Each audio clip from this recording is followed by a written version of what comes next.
असं असतं, मजाक नाही करू नये आपल्या तो येऊन जा नाही.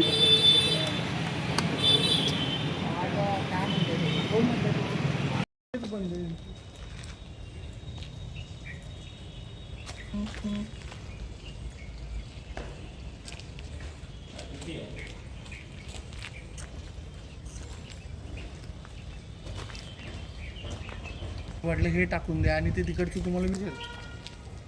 3 वर्ष झाले बिलं काढून झाली. तुम्ही बोलता का? नाही बोलू शकतात ना. अग्निशमन विभाग पाहिल्यास तेव्हा वाटलं अग्निशमन विभाग.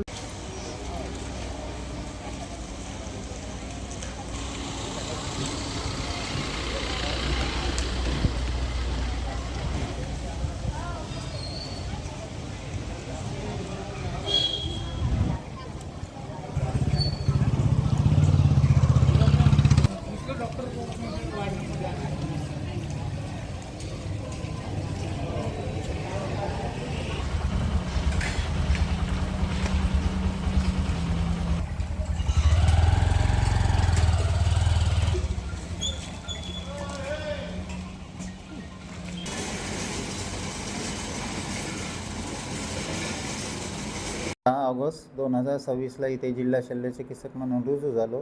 त्याच्या दुसऱ्या दिवशीपासूनच मी आपल्या अग्निशमन यंत्रणेबाबत पाठपुरावा घेत आहे आणि आपल्याकडे फायर ऑडिट झालेलं आहे, परंतु त्यांचं जे NOC लागते ना हरकत प्रमाणपत्र ते सध्या अप्राप्त आहे.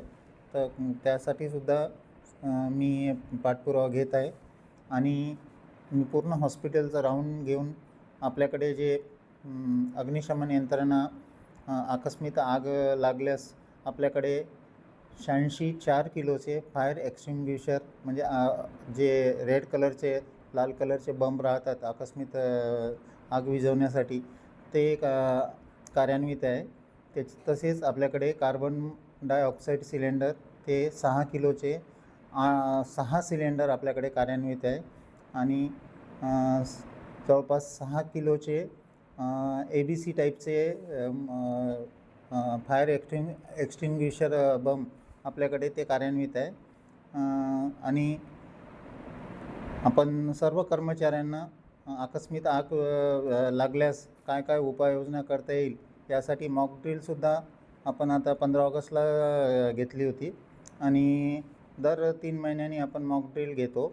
आणि आपली जे hydrant anti fire hydrant system आहे ती सध्या त्याचे काम जिथे जिथे काम प्रलंबित आहे त्या कामाचा मी पाठपुरावा घेऊन संबंधित यंत्रणेला पत्रव्यवहार केलेला आहे आणि त्या यंत्रणा लवकरात म्हणजे तातडीनं युद्ध पातळीवर कार्यान्वित होईल याकरिता जिल्हाधिकारी मॅडम यांनी 31 ऑगस्टला संबंधित सर्व विभागाचे अधिकाऱ्यांची बैठक आयोजित केलेली आहे.